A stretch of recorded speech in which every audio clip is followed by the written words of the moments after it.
का कोई भी राम कथावाचक, कोई भी शंकराचार्य या कोई भी मंडलेश्वर शास्त्रों से यह साबित नहीं कर सकता है कि दशरथ पुत्र श्री रामचंद्र जी ही वो परमात्मा है जो परमात्मा अनादिकाल से सृष्टि चला रहा है। कोई भी राम कथावाचक चारों वेद और गीता जी से यह साबित नहीं कर सकता है कि दशरथ पुत्र श्री रामचंद्र जी की पूजा पाठ करनी चाहिए। मैं दावे के साथ चैलेंज करता हूं और 1 लाख रुपए नगद इनाम की घोषणा भी करता हूं, यदि अपने आप को सनातनी संत महात्मा कहने वाला कोई भी व्यक्ति ये साबित कर दे कि चारों वेद और गीता जी में दशरथ पुत्र श्री रामचंद्र का नाम तक भी लिखा हुआ हो, या राम राम, जय श्री राम, जय सिया राम, सीताराम, दशरथ पुत्र श्री रामचंद्र जी के जपने का मंत्र हो। वीडियो को अंत तक देखने की प्रार्थना अवश्य करूंगा और ये भी कहूंगा कि यह वीडियो उतना लंबा नहीं है जितना लंबा दुख आने वाले युग परिवर्तन के समय में इस वीडियो को ना देखकर आधे अधूरे भगवानों की भक्ति करते रहने के चलते आप जी भोगने वाले हैं। मैं आपके अंदर एक चेतना जागृत करना चाहता हूं कि जिस तरह गणित की पुस्तकों को पढ़े बिना आप एक गणितज्ञ नहीं बन सकते, MBBS की पुस्तकें पढ़े बिना आप एक डॉक्टर नहीं बन सकते, और साइंस की पुस्तकें पढ़े बिना आप एक वैज्ञानिक नहीं बन सकते, ठीक इसी तरह चाहे आप हिंदू हैं या मुसलमान, अपने धर्म की पुस्तकों को पढ़े और समझे बिना ना ही तो आप भगवान की पहचान कर सकते हैं और ना ही एक सच्चे भगत बन सकते हैं। और 2028 तक युग परिवर्तन के समय आने वाले भयंकर विनाशकारी समय में दुनिया को सिर्फ भक्ति ही बचा सकती है और कोई सहारा नहीं है।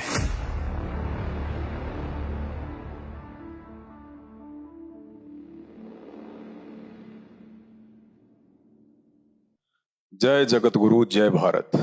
सभी सनातनी धर्म गुरुओं को परम पूज्य जगत गुरु संत श्रोमणी सतगुरु रामपाल जी परमेश्वर जी के चरणों की धूल मुझ पवन दास की तरफ से सादर प्रणाम। अब समय आ गया है आप सभी सनातनी धर्म गुरुओं की परीक्षा का। अब आप प्रमाणित जवाब देने से बच नहीं सकते। अब देश की युवा पीढ़ी ना ही तो पूर्व काल की तरह अनपढ़ है और ना ही धर्मशास्त्रों में लिखी हुई सच्चाई से अनजान है। अब उन्हीं धर्मशास्त्रों से आप लोगों से सवाल पूछे जाएंगे जिन धर्मशास्त्रों को आप बचपन से ही पढ़ते और दुनिया को पढ़ाते आ रहे हैं, और जिन धर्मशास्त्रों की आड़ में सदियों से आपके परिवार का पालन पोषण होता आ रहा है। इसलिए यदि आज शिक्षित युवा पीढ़ी के मन में उन्हीं धर्मशास्त्रों में लिखी हुई बातों को लेकर शंका या संदेह उत्पन्न होता है या मन में कोई सवाल उठता है, तो उन्हीं धर्मशास्त्रों से सबूतों के साथ उनका समाधान करना भी आप धर्मगुरुओं की ही जिम्मेदारी बनती है। मेरा जन्म एक हिंदू परिवार में हुआ है।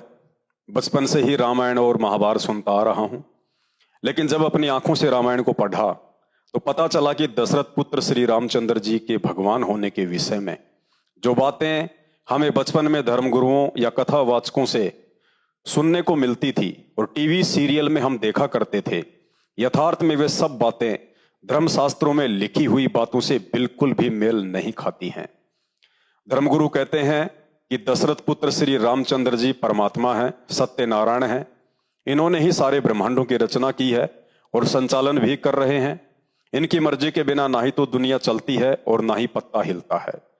श्री रामचंद्र चाहे तो कोडी को काया, निर्धन को माया, बांझ को पुत्र और मृत्यु को जीवन में बदल सकते हैं। ये जब चाहें सृष्टि में प्रलय कर सकते हैं और चाहे तो पुनः उत्पत्ति भी कर सकते हैं। इनसे बढ़कर और कोई भी सर्वशक्तिमान परमात्मा सृष्टि में दूसरा नहीं है। मात्र अपने धार्मिक धंधे के लिए या फिर अपनी अज्ञानतावश हमारे धर्मगुरुओं द्वारा दशरथ पुत्र श्री रामचंद्र जी के लिए बढ़ा चढ़ाकर बोली गई इन तमाम जुबानी बातों में कितनी सच्चाई है, ये तो हमारे धर्म ग्रंथ ही बता सकते हैं।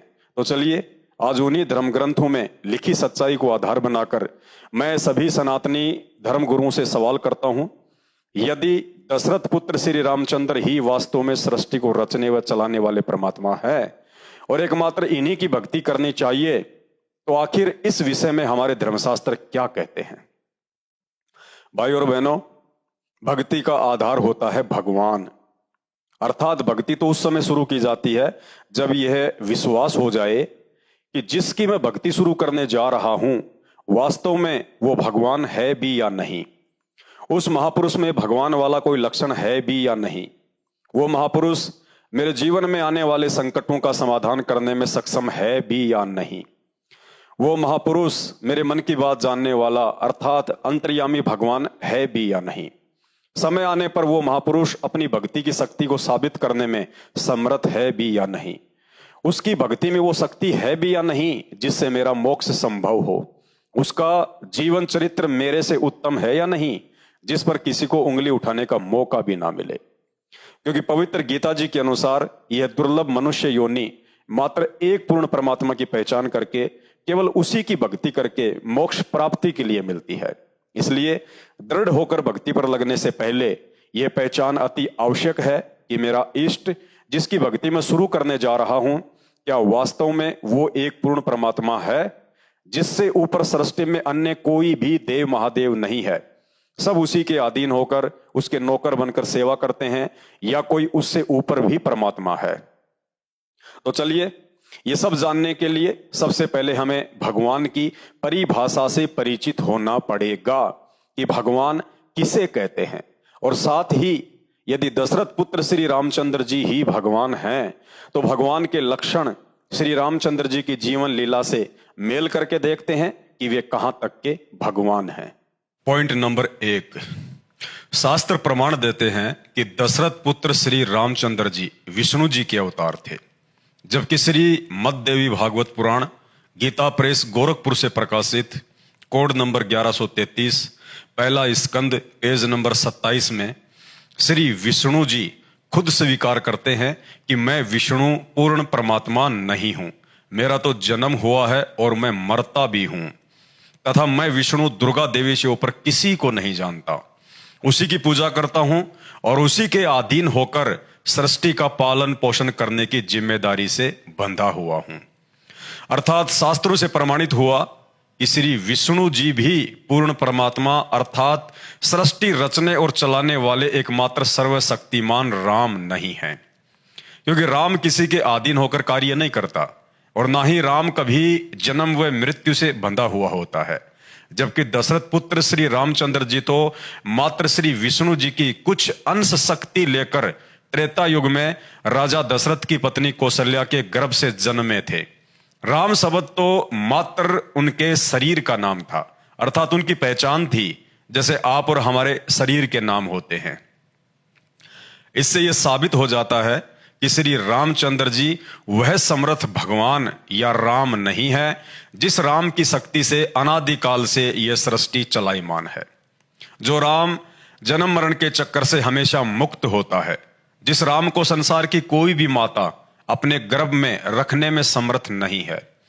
अतः यह सिद्ध होता है कि दशरथ पुत्र श्री रामचंद्र जी एक राजा के पुत्र हो सकते हैं, एक महापुरुष हो सकते हैं, श्री विष्णु जी के अवतार हो सकते हैं, परंतु वो राम अर्थात समर्थ भगवान कदापि नहीं हो सकते जिस राम की शक्ति से ये पूरी सृष्टि अनादिकाल से चल रही है। पॉइंट नंबर 2, श्री विष्णु जी का ही पूर्ण परमात्मा अर्थात राम ना होने का दूसरा प्रमाण यह है कि राम तो सृष्टि में विद्यमान सभी आत्माओं का अर्थात प्राणियों का उत्पत्ति करता होता है, जन्मदाता होता है, इसलिए भगवान के ऊपर किसी भी प्राणी का श्राप या दंड असर नहीं करता है।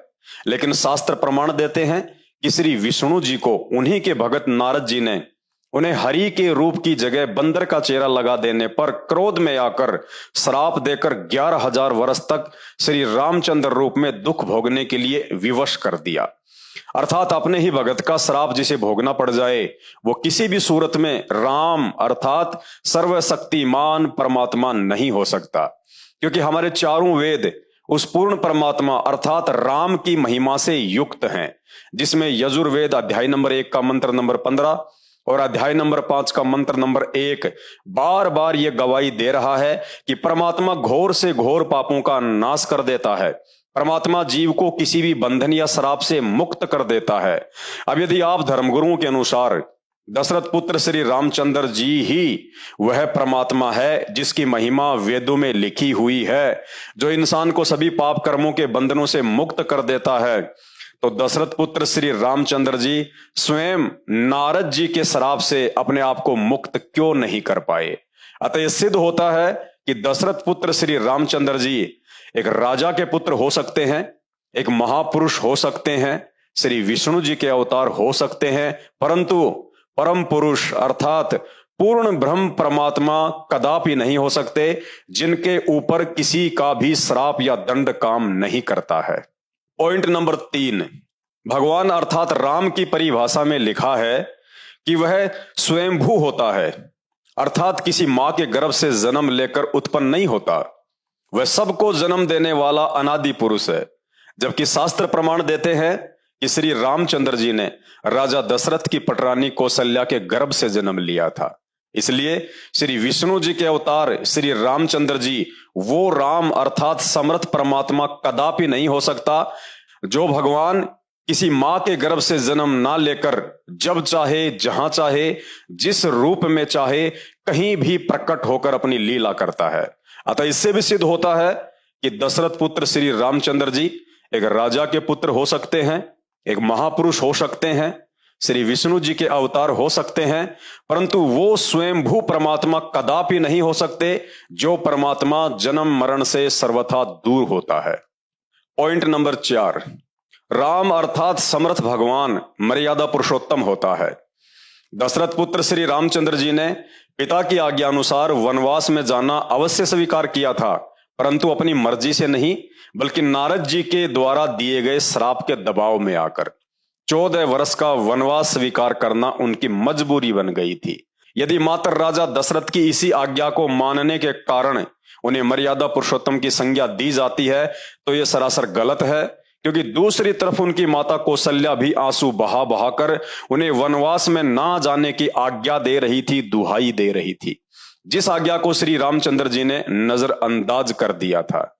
अतः ऐसे में श्री रामचंद्र जी को मर्यादा पुरुषोत्तम की संज्ञा देना भी शास्त्रों के विरुद्ध है, क्योंकि पुत्र के लिए जितनी आज्ञा पिता की महत्व रखती है, उतनी ही आज्ञा माता की भी महत्व रखती है। इसलिए दशरथ पुत्र श्री रामचंद्र जी एक राजा के पुत्र हो सकते हैं, एक महापुरुष हो सकते हैं, श्री विष्णु जी के अवतार हो सकते हैं, परंतु वो राम अर्थात समर्थ परमात्मा कदापि नहीं हो सकते, जो वास्तव में मर्यादा पुरुषोत्तम कहलाता है, जिसने सृष्टि रचने के बाद ब्रह्मांड में कार्यरत ग्रह, उपग्रह, सूरज, चांद, तारे आदि सबको मर्यादा में बांध रखा है, जिसकी मर्जी से दिन और रात होते हैं, जिसकी आज्ञा से सूर्य क्षण भर भी अपनी मर्यादा नहीं तोड़ता है। पॉइंट नंबर 5, राम अर्थात भगवान अपने एक वचन से सृष्टि को मिटा भी सकता है और पुनः बना भी सकता है, क्योंकि राम के पास शब्द शक्ति होती है और उसकी उसी शब्द शक्ति से सारे ब्रह्मांड, सूर्य, चंद्र आदि अपना कार्य कर रहे हैं। भगवान को हथियारों की जरूरत नहीं पड़ती है। हथियार या तो स्वयं की रक्षा के लिए प्रयोग किया जाता है या दूसरों की सुरक्षा के लिए प्रयोग किया जाता है। इन दोनों ही स्थितियों में हथियार रखने वाला राम नहीं हो सकता, क्योंकि राम स्वयं अमर है, उसे दुनिया का कोई भी हथियार मार नहीं सकता, और राम ने यदि किसी को मारना हो तो उसका एक वचन ही पर्याप्त होता है, उसे हथियार से मारने की जरूरत नहीं पड़ती है। इसलिए दशरथ पुत्र श्री रामचंद्र जी के द्वारा हथियार रूप में धनुष रखना भी ये साबित करता है कि उनके पास वचन शक्ति नहीं थी। अतः दशरथ पुत्र श्री रामचंद्र जी वह समर्थ राम नहीं हो सकता, जो राम भय मुक्त होता है, जो राम सृष्टि संचालन के सभी कार्य अपनी वचन शक्ति से करता है, ना कि हथियारों की शक्ति से। इसलिए दशरथ पुत्र श्री रामचंद्र जी एक राजा के पुत्र हो सकते हैं, एक महापुरुष हो सकते हैं, श्री विष्णु जी के अवतार हो सकते हैं, परंतु अनादिकाल से सृष्टि चलाने वाले आदि राम अर्थात सर्वशक्तिमान परमात्मा कदापि नहीं हो सकते। पॉइंट नंबर 6, राम अर्थात समर्थ भगवान उसे कहते हैं जो राजाओं को राज्य भीख में देता है, जिसे राज्य करने की कोई लालसा नहीं होती है, परंतु जिसे एक सामान्य नागरिक की भांति राज्य करने की लालसा या राज्य हाथ से निकल जाने का दुख हो, वह भला राम कैसे हो सकता है। श्रीमद् देवी भागवत पुराण गीता प्रेस गोरखपुर से प्रकाशित, कोड नंबर 1133, तीसरा स्कंद, पेज नंबर 218। इसमें प्रमाण है कि श्री रामचंद्र जी को इस बात का बेहद दुख था कि राज्य उनके हाथ से चला गया। मन में राज्य की लालसा रखने वाले पुरुष को लालची कहा जाता है तथा लालच एक विकार है जो सामान्य प्राणियों में हो सकता है, लेकिन उस राम अर्थात समर्थ भगवान में नहीं, जो सृष्टि में राजाओं को राज्य और देवताओं को देव पद भी भीख में बांटता है। अतः शास्त्र ही प्रमाण दे रहे हैं कि दशरथ पुत्र श्री रामचंद्र जी एक राजा के पुत्र हो सकते हैं, एक महापुरुष हो सकते हैं, श्री विष्णु जी के अवतार हो सकते हैं, परंतु उन्हें उस समर्थ भगवान की संज्ञा नहीं दी जा सकती है जो सर्व सृष्टि के रचनहार हैं, जो एकमात्र सर्वशक्तिमान परमात्मा हैं, जिनकी शक्ति से यह सृष्टि अनादिकाल से चल रही है। पॉइंट नंबर 7, राम अर्थात भगवान उसे कहते हैं जिसके समान सृष्टि में कोई दूसरी शक्ति ना हो। अपने द्वारा रची गई सृष्टि में वह स्वयं ही प्रधान होता है, बाकी सब उसके अधीन होते हैं। किसी भी स्थिति में उसे समय या काल के चक्कर में बांधा नहीं जा सकता। जिसके अधीन होकर अन्य सभी शक्तियां जैसे काल, महाकाल, देवी देवता, गंधर्व, यक्ष, किन्नर, साधु, संत, महात्मा, ऋषिगण आदि कार्य करते हैं। जबकि गीता प्रेस गोरखपुर से प्रकाशित उसी श्रीमद देवी भागवत पुराण में कोड नंबर 1133, तीसरा स्कंद, पेज नंबर 217 पर अपने छोटे भाई लक्ष्मण से बात करते हुए श्री रामचंद्र जी स्वयं यह स्वीकार कर रहे हैं कि राज्य हाथ से चला गया, वनवासी जीवन व्यतीत करना पड़ रहा है, स्त्री हरी गई, पता नहीं दैव अर्थात समय आगे क्या करेगा। अतः यह शास्त्र ही सिद्ध कर रहे हैं कि श्री विष्णु जी श्री राम रूप में दैव अर्थात काल के अधीन होकर नारद जी का श्राप भोगने के लिए ही राजा दशरथ के घर में उनके पुत्र के रूप में जन्मे थे। इसलिए दशरथ पुत्र श्री रामचंद्र जी एक राजा के पुत्र हो सकते हैं, एक महापुरुष हो सकते हैं, श्री विष्णु जी के अवतार हो सकते हैं, परंतु वो वह राम नहीं कहला सकते जो राम अर्थात भगवान कभी किसी दैव अर्थात काल के अधीन होकर नहीं रहता, बल्कि काल पुरुष स्वयं उसके अधीन होकर नतमस्तक रहता है। पॉइंट नंबर 8, राम अर्थात समर्थ भगवान उसे कहते हैं जो सृष्टि में कभी भी किसी के षड्यंत्र का शिकार नहीं होता, जो सबके मन की बात जानने वाला अंतर्यामी होता है। जबकि शास्त्र प्रमाण देते हैं कि दशरथ पुत्र श्री रामचंद्र जी रावण और उसके मामा मारीच के षड्यंत्र का शिकार हुआ, क्योंकि रावण ने सीता का अपहरण करने के लिए अपने मामा मारीच को सोने का हिरण बनाकर श्री रामचंद्र जी को सीता से अलग करने की एक योजना बनाई थी, जिसमें रावण सफल हुआ और सीता का अपहरण हुआ। इसलिए दशरथ पुत्र श्री राम को समर्थ भगवान की संज्ञा देना भी शास्त्र विरुद्ध है। श्री रामचंद्र जी को अंतर्यामी भगवान का दर्जा देना भी शास्त्र विरुद्ध है। यदि वे अंतर्यामी होते तो सोने का हिरण देखकर तुरंत होशियार हो जाते कि यह अवश्य कोई मायावी षड्यंत्र है, क्योंकि हिरण कभी सोने का नहीं होता। परंतु श्री रामचंद्र जी उस वक्त दैव पुरुष अर्थात काल के अधीन थे। उनकी सोचने समझने की शक्ति दैव पुरुष के द्वारा शून्य कर दी गई थी। इसलिए दशरथ पुत्र श्री रामचंद्र जी एक राजा के पुत्र हो सकते हैं, एक महापुरुष हो सकते हैं, श्री विष्णु जी के अवतार हो सकते हैं, परंतु वो अंतर्यामी परमात्मा कदापि नहीं हो सकते जो अंतर्यामी परमात्मा इंसान तो छोड़िए, पशु पक्षियों के मन की बात और भाषा से भी भली भांति परिचित होता है, जो कभी किसी के षड्यंत्र का शिकार होने वालों में से नहीं है। पॉइंट नंबर 9, राम अर्थात भगवान मोह माया से बहुत दूर होता है, उसे किसी का भी मोह व्याप्त नहीं होता। भगवान की भक्ति से तो दुनिया मोह माया का त्याग करके मोक्ष प्राप्त करती है, लेकिन शास्त्र प्रमाण देते हैं कि दशरथ पुत्र श्री रामचंद्र जी स्वयं भयंकर रूप से मोह ममता में जकड़े हुए थे। सीता जी के अपहरण के बाद उनके वियोग में व्याकुल होकर रो रोकर उनका बुरा हाल हो गया था। बच्चों की भांति रोते हुए जंगल में पेड़ों से लिपटकर सीता का पता पूछ रहे थे।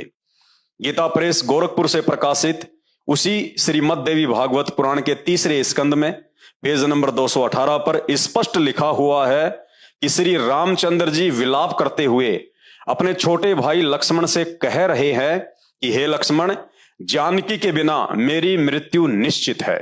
जबकि लक्ष्मण उन्हें समझाते हुए कह रहे हैं कि भैया धैर्य धारण करो। जो व्यक्ति आपत्ति और संपत्ति में धैर्य धारण करके एक समान रहते हैं वे ही बुद्धिमान होते हैं। अब आप समझ गए होंगे कि श्री रामचंद्र जी लक्ष्मण जी के इस कथन अनुसार बुद्धिमान पुरुष थे या नहीं।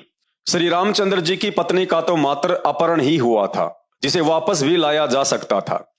जबकि अपनी पत्नी के मर जाने पर आज समाज में एक सामान्य व्यक्ति भी धैर्य धारण कर लेता है और परिवार के अन्य व्यक्तियों को भी ये कहकर हिम्मत देता है कि परमात्मा की मर्जी के आगे किसकी चलती है। जबकि श्री रामचंद्र जी का पत्नी वियोग में बच्चों की तरह विलाप करना उन्हें कदापि परमात्मा सिद्ध नहीं करता। इसलिए दशरथ पुत्र श्री रामचंद्र जी एक राजा के पुत्र हो सकते हैं, एक महापुरुष हो सकते हैं, श्री विष्णु जी के अवतार हो सकते हैं, लेकिन उन्हें परमात्मा की संज्ञा देना किसी भी तरह से सिद्ध नहीं होता है, ना ही शास्त्रों से और ना ही उनकी जीवन लीला से। पॉइंट नंबर 10, राम अर्थात भगवान के पास तो दिव्य दृष्टि होती है। वे समय से पहले और समय के आगे भी देख सकते हैं, क्योंकि भगवान को अकाल मूर्त भी कहा जाता है, अर्थात जो काल यानी समय के अधीन ना हो। लेकिन श्री रामचंद्र जी अपनी दिव्य दृष्टि से इतना भी नहीं देख पाए कि सीता का अपहरण करके कौन ले गया है और किस दिशा में लेकर गया है। यदि वे परमात्मा होते और उनके पास दिव्य दृष्टि होती तो चारों दिशाओं में सीता की खोज करने के लिए हनुमान, सुग्रीव, अंगद सहित वानर सेना को भेजने की जरूरत नहीं पड़ती। वहीं से बैठे बैठे ध्यान लगाकर देख लेते कि सीता किस जगह पर है और उसे कौन ले गया है। अतः इस आधार से भी श्री रामचंद्र जी को भगवान कहना उचित नहीं है। इसलिए श्री रामचंद्र जी एक राजा के पुत्र हो सकते हैं, एक महापुरुष हो सकते हैं, श्री विष्णु जी के अवतार हो सकते हैं, परंतु दिव्य दृष्टि युक्त समर्थ भगवान अर्थात पूर्ण परमात्मा आदि राम कदापि नहीं हो सकते। पॉइंट नंबर 11, राम अर्थात समर्थ भगवान 5 विकार काम, क्रोध, लोभ, लालच और मोह से दूर होता है। लेकिन श्री रामचंद्र जी ने सुग्रीव के साथ मात्र अपनी इस स्वार्थ पूर्ति के लिए बाली को मारकर उसे किष्किंधा का राजा बनाया, ताकि सुग्रीव राजा बनते ही अपनी समुचित वानर सेना की मदद सीता को लंका से वापस लाने में लगा देगा। अतः इस आधार से भी दशरथ पुत्र श्री रामचंद्र जी को समर्थ भगवान नहीं कहा जा सकता है, क्योंकि समर्थ भगवान तो सृष्टि में लोगों की हर प्रकार से मदद करता है, मदद मांगता नहीं है। और जिसे मदद की जरूरत पड़ जाए उसे भगवान कहना सरासर शास्त्रों के विरुद्ध है। इसलिए श्री रामचंद्र जी एक राजा के पुत्र हो सकते हैं, एक महापुरुष हो सकते हैं, श्री विष्णु जी के अवतार हो सकते हैं, परंतु अखिल ब्रह्मांडों के रचने वाले समर्थ राम नहीं हो सकते। पॉइंट नंबर 12, राम अर्थात समर्थ भगवान तो निडर, निर्भय और सर्वशक्तिमान होता है, परंतु श्री रामचंद्र जी ने इस डर से एक पेड़ की ओट लेकर कायर पुरुषों की भांति सुग्रीव के भाई बाली का तीर से वध किया, ताकि ब्रह्मा जी के वरदान अनुसार यदि बाली से आमने सामने होकर कोई व्यक्ति युद्ध करेगा तो सामने वाले की आदि शक्ति बाली के अंदर चली जाती थी और वह व्यक्ति बाली से पराजित हो जाता था। दशरथ पुत्र श्री रामचंद्र जी को यह बात सुग्रीव ने पहले ही बता दी थी, इसलिए श्री रामचंद्र जी ने आमने सामने युद्ध में पराजित होने के डर से छल का सहारा लिया। अतः इस आधार से भी श्री रामचंद्र जी को भगवान नहीं कहा जा सकता। यदि दशरथ पुत्र श्री रामचंद्र जी ही पूर्ण परमात्मा होते तो भला सृष्टि में ऐसा कौन योद्धा है जो उनकी शक्ति अपनी ओर खींच सके और भगवान को पराजित कर सके। इसलिए श्री रामचंद्र जी एक राजा के पुत्र हो सकते हैं, एक महापुरुष हो सकते हैं, श्री विष्णु जी के अवतार हो सकते हैं, परंतु उन्हें सर्वशक्तिमान भगवान कहकर उनकी झूठी महिमा करना उस वास्तविक पूर्ण परमात्मा की तौहीन है, जिसके समान बलवान पुरुष इस सृष्टि में अन्य कोई नहीं है। पॉइंट नंबर 13, राम अर्थात समर्थ भगवान वह होता है जो कुछ भी करने में समर्थ हो, जिसे किसी के आगे हाथ फैलाने की जरूरत ना पड़े। जबकि श्री रामचंद्र जी 3 दिन तक समुद्र के आगे हाथ जोड़कर रास्ता मांगने की याचना करते रहे और समुद्र ने उनकी एक ना सुनी। अर्थात यदि श्री रामचंद्र जी ही वह समर्थ भगवान थे जिस भगवान ने एक पल में 7 समुद्र बनाए हों, तो भला उस भगवान को अपने द्वारा बनाए गए उसी समुद्र के आगे 3 दिन तक हाथ जोड़कर खड़े होने की क्या जरूरत थी। प्रमाण मिलता है कि लंका का राजा रावण सिद्धि शक्ति से अपनी लाखों करोड़ों की राक्षस सेना को आकाश में उड़ाकर देवताओं के राजा इंद्र पर हमला कर देता है और 33 करोड़ देवी देवताओं को बंधक बनाकर अपनी कैद में डाल देता है। तो भाइयों और बहनों, विचार करो, क्या हमारे श्री रामचंद्र जी उस रावण से भी कमजोर थे जो वानर सेना सहित लंका जाने के लिए समुद्र पर पुल बनाने का इंतजाम कर रहे थे? आप स्वयं विचार कीजिए कि शक्तिमान कौन था, रावण या श्री राम। इसलिए श्री रामचंद्र जी एक राजा के पुत्र हो सकते हैं, एक महापुरुष हो सकते हैं, श्री विष्णु जी के अवतार हो सकते हैं, परंतु उन्हें किसी भी सूरत में पूर्ण परमात्मा की संज्ञा देना शास्त्रों के विरुद्ध है। पॉइंट नंबर 14, राम अर्थात समर्थ भगवान कभी भी क्रोध नहीं करता, क्योंकि क्रोध 5 विकारों में से एक विकार है। क्रोध हमेशा कमजोर व दुर्बल मनुष्य का लक्षण है। जब श्री रामचंद्र जी को समुद्र ने 3 दिन तक घुटने तक पानी में खड़े रहकर हाथ जोड़कर याचना करने के बाद भी रास्ता नहीं दिया, तो उन्होंने आग बबूला होकर समुद्र को सुखाने के लिए अपना अग्नि बाण तैयार कर लिया। क्रोध में श्री रामचंद्र जी ने तनिक भी विचार नहीं किया कि समुद्र का जल सूख गया तो उसमें निवास करने वाले अरबों खरबों जीव तड़प तड़प कर दम तोड़ देंगे।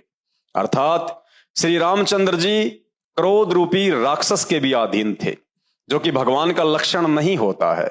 इसलिए श्री रामचंद्र जी एक राजा के पुत्र हो सकते हैं, एक महापुरुष हो सकते हैं, श्री विष्णु जी के अवतार हो सकते हैं, परंतु वो समर्थ परमात्मा कहलाने योग्य नहीं हो सकते जो भगवान क्षमा और दया की मूर्ति होता है, क्रोध जिसके आसपास भी नहीं होता है, जिसकी कृपा दृष्टि से बिगड़े हुए कार्य भी बन जाते हैं। पॉइंट नंबर 15, राम अर्थात समर्थ भगवान उसे कहते हैं जो जल पर ही नहीं बल्कि हवा में भी पत्थर तैरा सकता है, जिसकी शक्ति से पृथ्वी से लाखों गुना बड़ा सूरज, 9 लाख तारे और अन्य असंख्य ब्रह्मांड आकाश में बिना किसी सहारे से अनादिकाल से घूम रहे हैं, तैर रहे हैं। यदि अनादिकाल से इन समस्त ब्रह्मांडों को चलाने वाले भगवान दशरथ पुत्र श्री रामचंद्र जी ही थे, तो भला ऐसे भगवान के लिए पत्थर के टुकड़ों को समुद्र के जल पर तैराना कौन सी बड़ी बात थी। लेकिन दशरथ पुत्र श्री रामचंद्र जी इतना भी नहीं कर पाए। गीता प्रेस गोरखपुर से प्रकाशित श्री हनुमान लिंक में इसका सबूत मिलता है कि समुद्र पर पुल बनाने के लिए पत्थरों को हल्का करने की शक्ति भी श्री रामचंद्र जी को एक ऋषि के आशीर्वाद से प्राप्त हो पाई थी। वह ऋषि कौन था, इसका प्रमाण आपको परम पूज्य सदगुरु रामपाल जी महाराज जी के सत्संग सुनने से ही पता चलेगा। अतः समर्थता के आधार से भी श्री रामचंद्र जी को भगवान नहीं कहा जा सकता। इसलिए श्री रामचंद्र जी एक राजा के पुत्र हो सकते हैं, एक महापुरुष हो सकते हैं, श्री विष्णु जी के अवतार हो सकते हैं, परंतु उन्हें असंख्य ब्रह्मांडों के स्वामी की संज्ञा नहीं दी जा सकती। पॉइंट नंबर 16, राम अर्थात समर्थ भगवान वह होता है जिसके पास अपार शक्ति होती है। शास्त्र प्रमाण देते हैं कि रावण अकेला अपने मामा मारीच के साथ समुद्र को पार करके श्री राम व लक्ष्मण को माया में उलझाकर सीता का अपहरण करके लंका ले जाता है। लेकिन दुनिया चलाने वाले दशरथ पुत्र श्री रामचंद्र जी अपने भाई लक्ष्मण के साथ समुद्र को पार करके रावण को मूर्ख बनाकर सीता को वापस भारत लाने में सक्षम नहीं थे। इस कार्य के लिए भी उन्हें करोड़ों की संख्या में वानर सेना, योद्धाओं और देवी देवताओं की सहायता की जरूरत पड़ी। इसलिए श्री रामचंद्र जी एक राजा के पुत्र हो सकते हैं, एक महापुरुष हो सकते हैं, श्री विष्णु जी के अवतार हो सकते हैं, परंतु उन्हें किसी भी आधार से सृष्टि बनाने और चलाने वाला समर्थ भगवान नहीं कहा जा सकता है। पॉइंट नंबर 17, राम अर्थात समर्थ भगवान उसे कहते हैं जिसकी मुट्ठी में जीवन और मृत्यु दोनों कठपुतली की भांति इशारों का इंतजार करते हों, जो जिसे चाहे जीवन दे सकता है और जब चाहे किसी का जीवन ले सकता है। परंतु युद्ध करते समय लक्ष्मण को शक्ति बाण लगने के कारण मूर्छा आ जाती है अर्थात कोमा में चला जाता है। इतनी सी बात से भयभीत होकर श्री रामचंद्र जी समस्त सेना के आगे बच्चों की तरह रोना शुरू कर देते हैं कि वापस जाकर माता सुमित्रा को क्या जवाब दूंगा। श्री रामचंद्र जी को नहीं मालूम कि लक्ष्मण जी की मूर्छा कैसे टूटेगी। श्री रामचंद्र जी को नहीं मालूम कि संजीवनी बूटी कहां मिलेगी। श्री रामचंद्र जी को नहीं मालूम कि संजीवनी बूटी कौन लेकर आएगा। वो भी रावण के वैद्य सुसेन ने बताया। तब कहीं जाकर हनुमान जी द्रोणागिरी पर्वत से संजीवनी बूटी लेकर आए और लक्ष्मण के प्राण बचे और श्री रामचंद्र जी की जान में जान आई। इसलिए श्री रामचंद्र जी एक राजा के पुत्र हो सकते हैं, एक महापुरुष हो सकते हैं, श्री विष्णु जी के अवतार हो सकते हैं, परंतु किसी को जीवन दान देने वाले पूर्ण परमात्मा नहीं हो सकते। यदि होते तो लक्ष्मण जी के मात्र बेहोश हो जाने पर रोने की नहीं, बल्कि उन्हें होश में लाकर अपनी समर्थता साबित करने की जरूरत थी। इसलिए दशरथ पुत्र रामचंद्र जी एक राजा के पुत्र हो सकते हैं, एक महापुरुष हो सकते हैं, श्री विष्णु जी के अवतार हो सकते हैं, लेकिन वो आदि राम, वो समर्थ राम कदापि नहीं हो सकते जो समर्थ राम अनादिकाल से सृष्टि का संचालन कर रहे हैं। पॉइंट नंबर 18, राम अर्थात समर्थ भगवान उसे कहते हैं जो सृष्टि के सभी प्राणियों के जन्मदिन और मौत का दिन मां के गर्भ में ही निर्धारित कर देता है। यदि समय निर्धारित करने वाला वह समर्थ भगवान दशरथ पुत्र श्री रामचंद्र जी ही था, तो भला उन्हें इस बात का पता क्यों नहीं चल पाया कि रावण की मृत्यु कैसे होगी।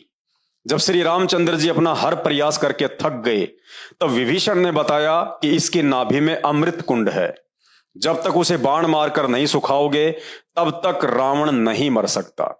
विभीषण के यह बताने के बाद भी श्री रामचंद्र जी 6 महीने तक रावण की नाभि में तीर मारता रहा, लेकिन नाभि में तीर नहीं लगा, अर्थात एक अच्छे निशानेबाज भी नहीं थे।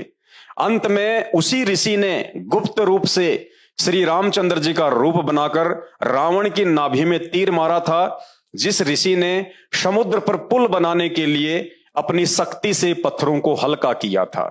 यदि आपको प्रमाण चाहिए तो परम पूज्य संत रामपाल जी महाराज जी के गांव धनाना, जिला सोनीपत, हरियाणा में सतलोक आश्रम बनाया जा रहा है, जहां आदरणीय गरीबदास जी महाराज जी के द्वारा रचित 300 वर्ष पुराना ग्रंथ रखा हुआ है, जाकर देख सकते हैं।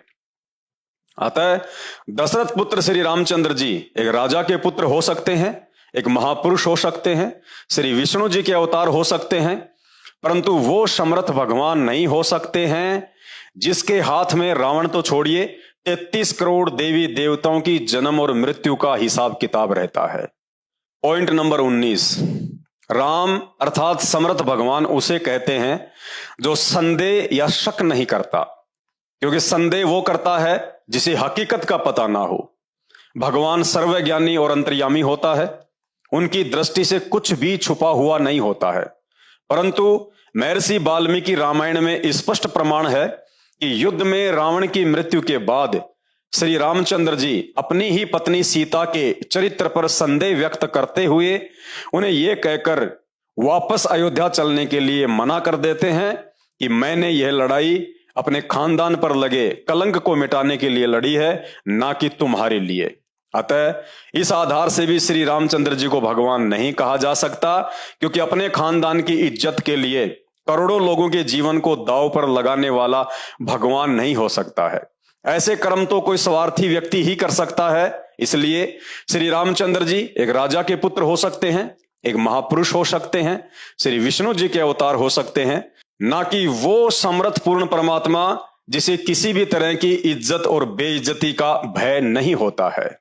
पॉइंट नंबर 20, भाई और बहनों विचार कीजिए, गंगा जैसे पवित्र चरित्र वाली अपनी ही पतिव्रता पत्नी सीता के चरित्र पर झूठा शक करने वाला और समस्त लोगों के सामने उसकी इज्जत की परवाह किए बिना अग्नि परीक्षा लेने वाला दशरथ पुत्र श्री रामचंद्र आखिर कैसे भगवान हो सकता है? क्या भगवान इतना निष्ठुर होता है जिसे अपनी पत्नी की इज्जत से स्वयं की इज्जत की अधिक चिंता हो? जिस दशरथ पुत्र को स्वयं की पत्नी पर ही विश्वास ना हो, वो भला वर्तमान में कलयुग में हर प्रकार से विकारों से ग्रसित उन भक्तों पर कैसे विश्वास कर सकता है 24 घंटे जिनकी जुबान पर गाली और मुंह में गुटखा सड़ता रहता है और उसी गंदी जुबान से जय श्री राम चिल्लाते रहते हैं।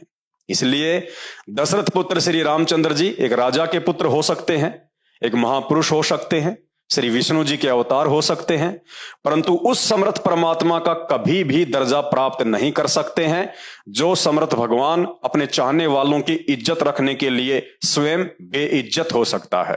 पॉइंट नंबर 21, शास्त्र प्रमाण देते हैं कि दशरथ पुत्र श्री रामचंद्र जी भगवान तो छोड़िए, एक अच्छे न्यायकारी राजा कहलाने के अधिकारी भी नहीं हो सकते हैं।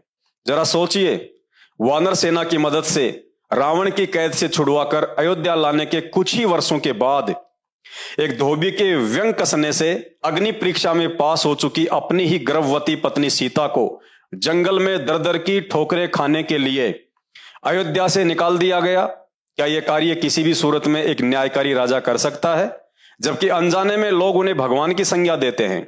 इसलिए दशरथ पुत्र श्री रामचंद्र जी एक राजा के पुत्र हो सकते हैं, एक महापुरुष हो सकते हैं, श्री विष्णु जी के अवतार हो सकते हैं, परंतु उस पूर्ण परमात्मा का स्थान प्राप्त नहीं कर सकते हैं जो न्यायकारी और दयालु है।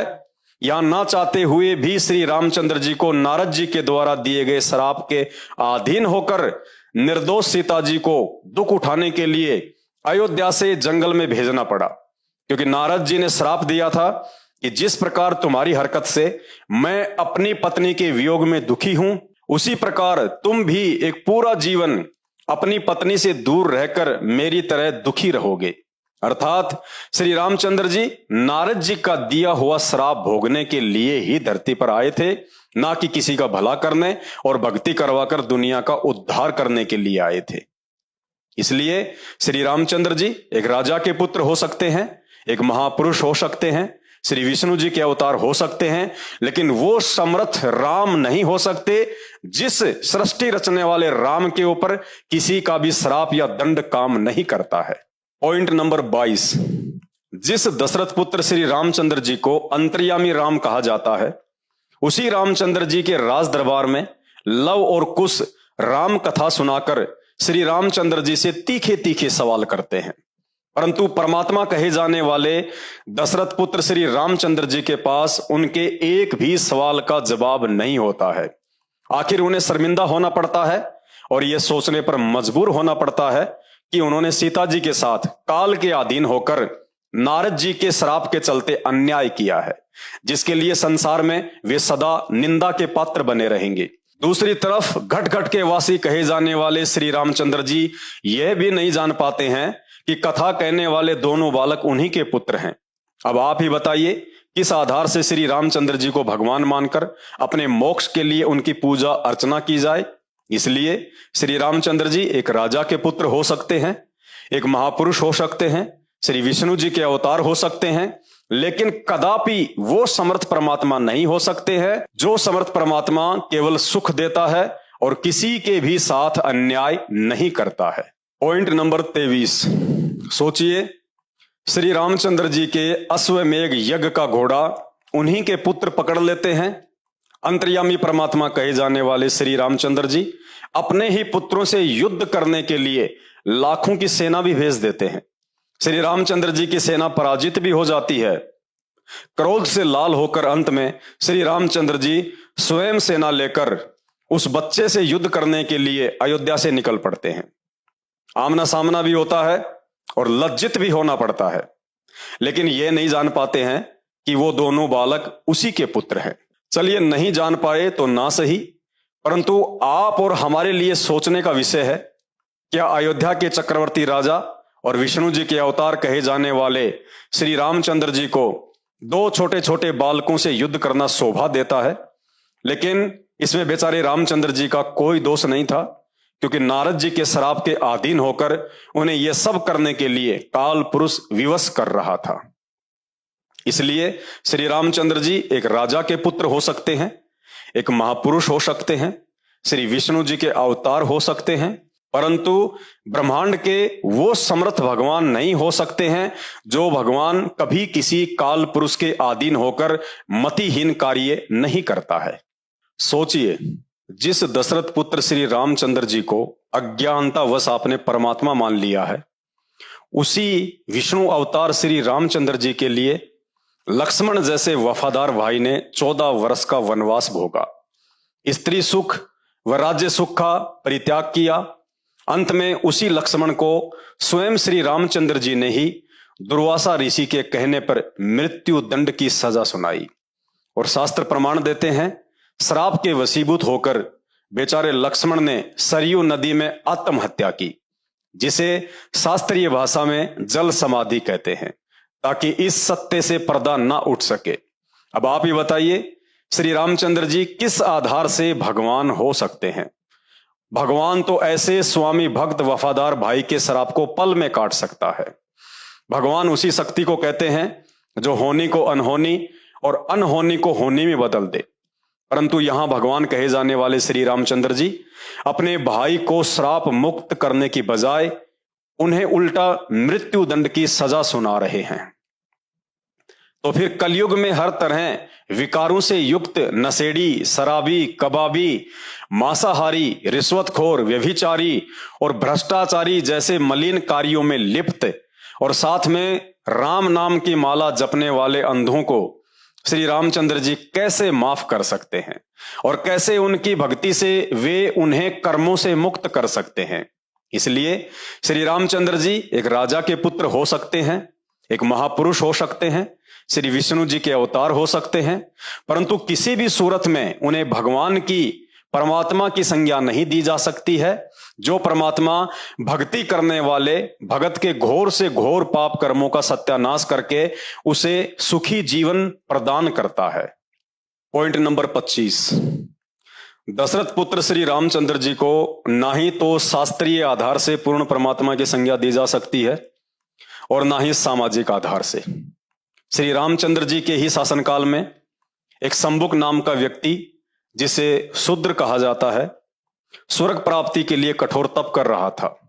नारद जी के बहकाने से कि धर्मशास्त्रों में सतयुग, त्रेतायुग और द्वापर युग में शूद्रों को भक्ति करने का अधिकार नहीं है, जिस कारण आपके राज्य में एक ब्राह्मण पुत्र की अकाल मौत हो गई है।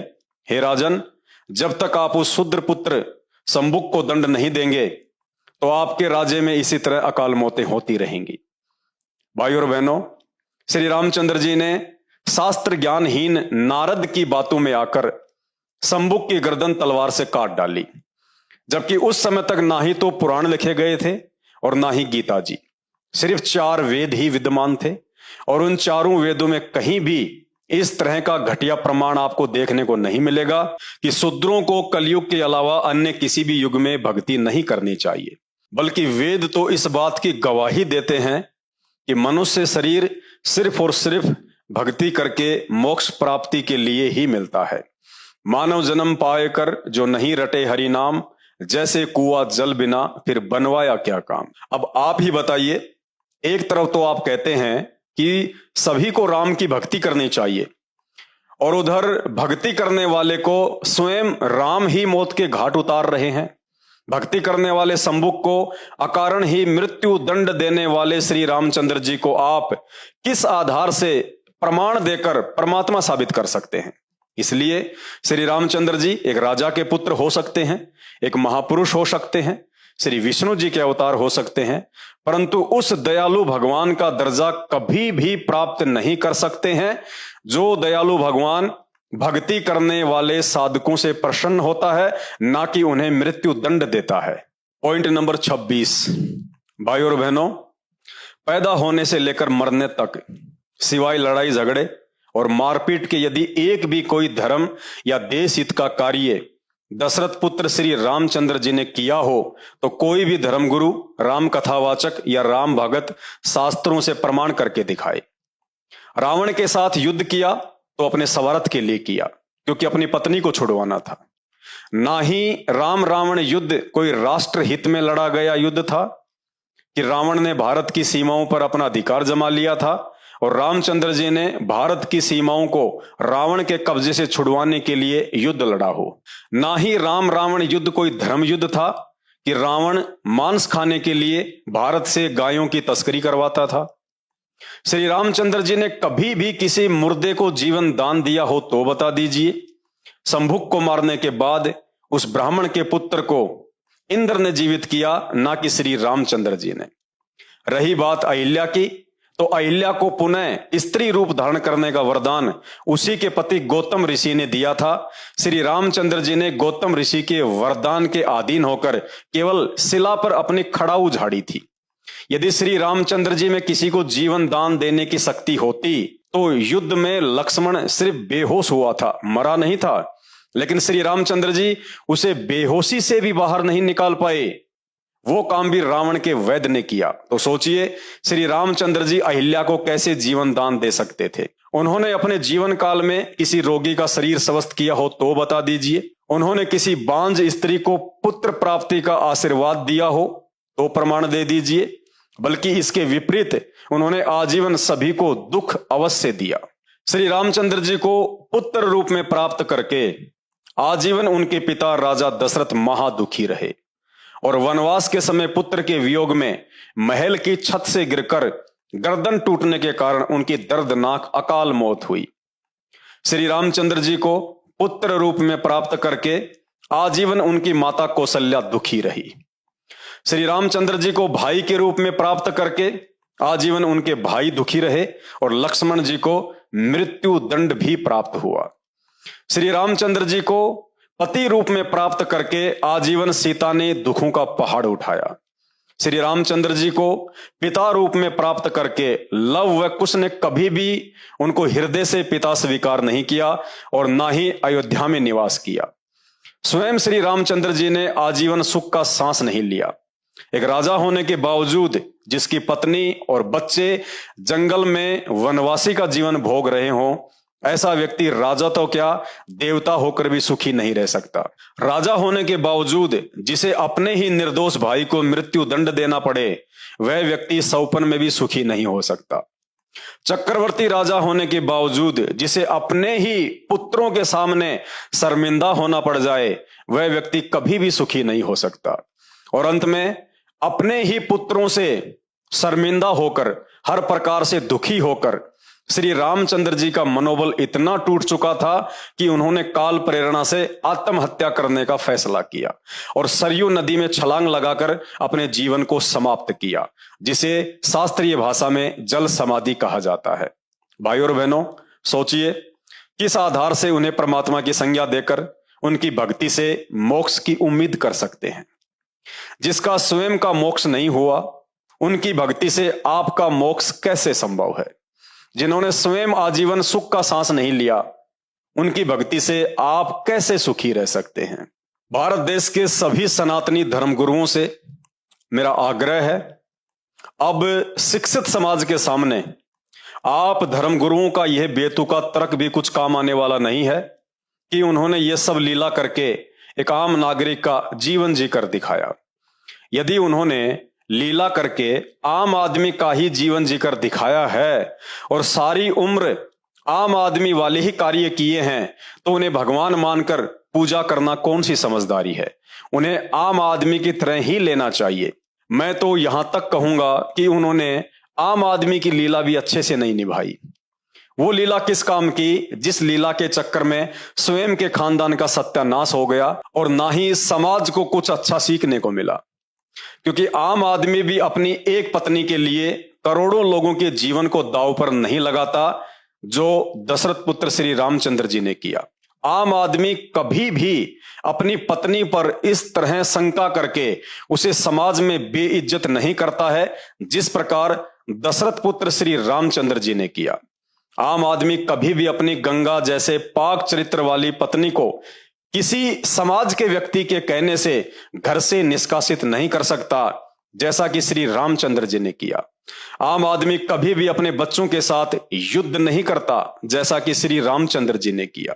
इसलिए श्री रामचंद्र जी एक राजा के पुत्र हो सकते हैं, एक महापुरुष हो सकते हैं, श्री विष्णु जी के अवतार हो सकते हैं, परंतु उन्हें परमात्मा की संज्ञा देना परमात्मा की तौहीन करने के समान है।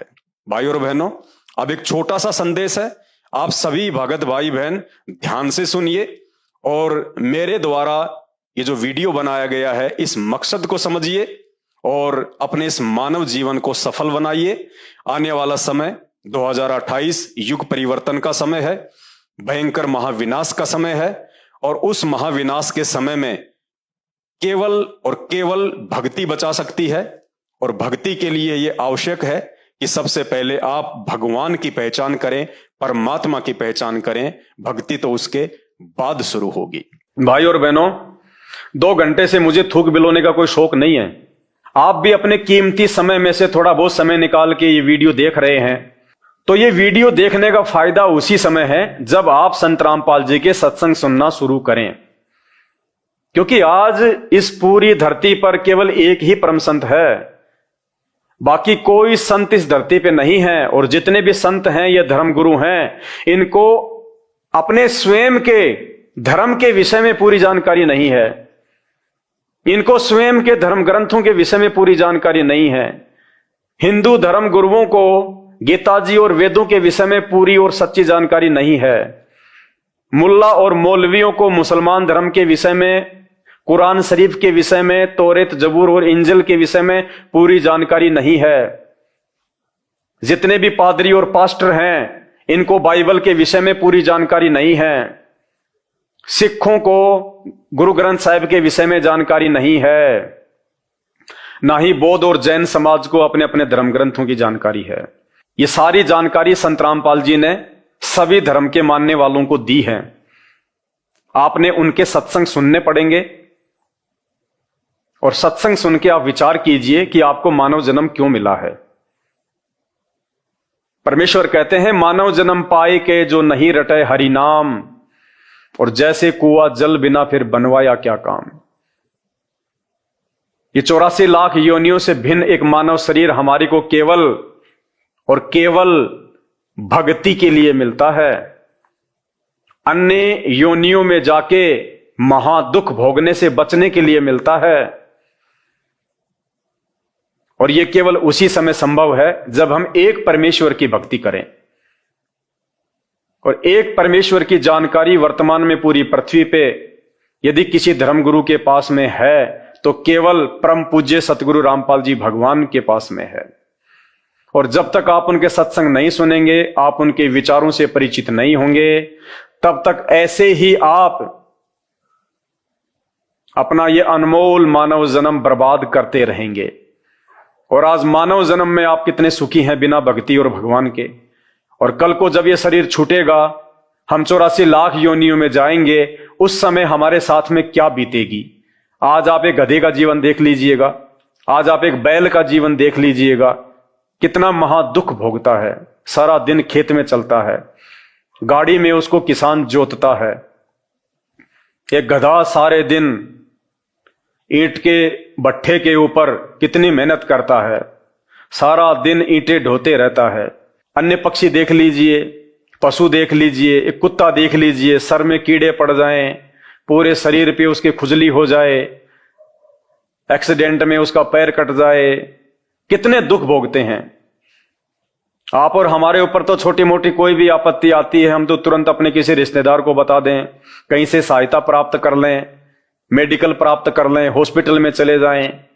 भूख लग रही है तो खाना खा लें, कहीं भी 56 प्रकार के भोजन बना के खा लें।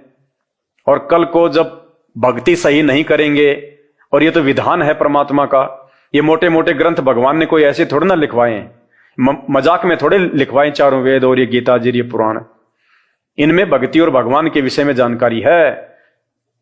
इस मानव शरीर से हमें क्या करना चाहिए उसकी जानकारी है।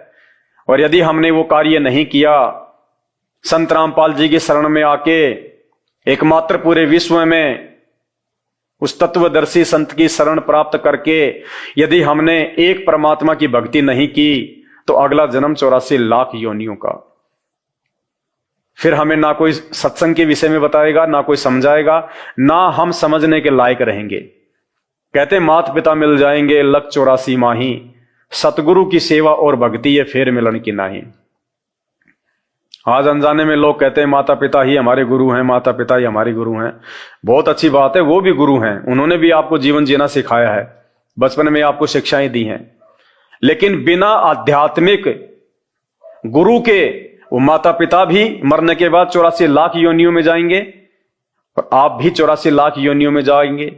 वहां पे ना आपको मां बचाएगी, ना आपको वो पिता बचाएगा। तो ये परमपिता परमात्मा इस धरती पे प्रकट है, सबका पिता है, सबकी मां है। ये हमें सत्य आध्यात्मिक ज्ञान देके 84 लाख योनियों से भी बचाएंगे। और इस शरीर में रहते सहते यदि हमारे ऊपर कोई संकट आना होगा, कोई परेशानी या कोई दुख आना होगा, हमारे कोई प्रारब्ध का, हमारे कोई पूर्व जन्मों के कुकर्मों का, उसको भी संत रामपाल जी अपनी भक्ति से काटने में समर्थ हैं। आपके ऊपर वो कष्ट नहीं आने देंगे यदि आप उनके मर्यादा में रह के भक्ति करेंगे। तो मेरी केवल आपसे विनती है, आपसे प्रार्थना है, मैं आपको केवल समझा ही सकता हूं, बता ही सकता हूं, जानकारी ही दे सकता हूं। बाकी प्यास आपको होनी चाहिए, भूख आपको होनी चाहिए, तभी आप उस चीज को प्राप्त जो है वो कर पाएंगे। तो आज के वीडियो में केवल इतना ही। आगे फिर परमपिता परमेश्वर के आशीर्वाद से आप सभी भाई बहनों के मार्गदर्शन के लिए वीडियो आते रहेंगे। अभी तक यदि आपने हमारे फेसबुक पेज पवन दास इस लाइव को फॉलो नहीं किया है तो आप जी फॉलो करें, वीडियो को शेयर करें, ताकि यह जानकारी अन्य भगत भाई बहनों तक भी पहुंचे जो अभी उन अज्ञानी और नकली धर्म गुरुओं के चक्कर में अपने मानव जीवन को बर्बाद कर रहे हैं। बंदी छोड़ सतगुरु रामपाल जी भगवान की जय हो। हिंदुस्तान